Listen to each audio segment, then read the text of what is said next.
Last week was awesome.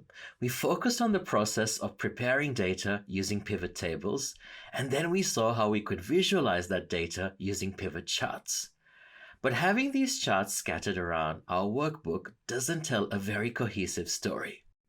That's true. So this week we're going to look at how to put it all together and create an attractive dashboard.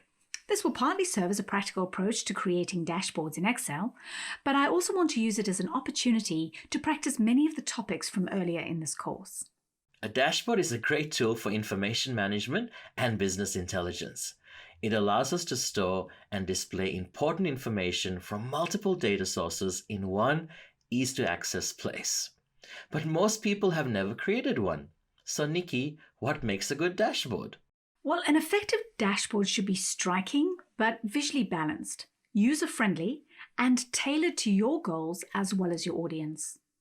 Okay, so what are your top tips for achieving this? Most importantly, start with a clear goal in mind. Then make sure you choose the right metrics and provide good context for those metrics. Give some consideration to colors and layout, and make sure you use the right visualizations, and this may require a few iterations. Where possible, provide interactive elements, and remember, more is less. We need it to fit onto a single screen or a single sheet and not feel crowded. Getting down to the mechanics, we've collected our data, cleaned and consolidated it, and created a mix of useful metrics. We're ready for that cherry on top, but where to begin? I would recommend starting with wireframing. So that's the process of designing the layout. This will let you get feedback, but it will also give you a chance to focus on the flow. So for example, if your audience read left to right, you need your dashboard to flow left to right. You need to make sure that you've sequenced the most important things near the top, and you need to make sure that related items are close to each other. Now there are a lot of wireframing tools out there. Any that you would recommend? Actually, pencil and paper or whiteboard and markers. They're the best options because they free you up from the technical limitations of your tools, and they actually encourage you to think visually. So very important that we have a design in place first. And now we're ready to create our dashboard. It can be tricky getting all our column widths and row heights just right.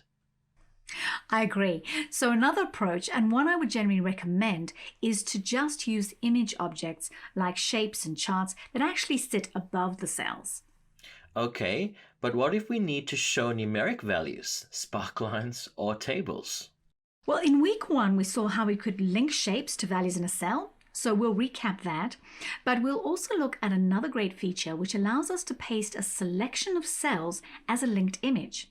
This will work for sparklines, tables, and basically means you end up with an image that will change when the original data changes. Okay, so we've got our great graphics and key metrics all nicely laid out. How can we add interactive elements? Well, probably the most important option is to allow users to specify what data values they need to see. And for that, we're going to use slices. Slices allow us to filter data, and we'll look at how we can link them to multiple sources and customize them to fit in with the look of our dashboard. We're also going to look at working with simple macros to allow users to refresh pivots and even change the color scheme. Love it. One last thing. We need to be careful of not ramming too much information into one sheet. Does Excel have a facility to allow us to drill down if we need more detail? Well, not in the way that some tools do, but the great thing about Excel is its flexibility. So we're just going to build a second dashboard and employ simple hyperlinks to facilitate that drill down. So everyone, it's our last week, but we're going to finish on a high, designing our own stunning dashboard, adding charts and other visualizations, adding interactive components, and finishing it off with macros and hyperlinks. The practice challenge covers a few additional options, like protection, so check that out. We also have another creative corner.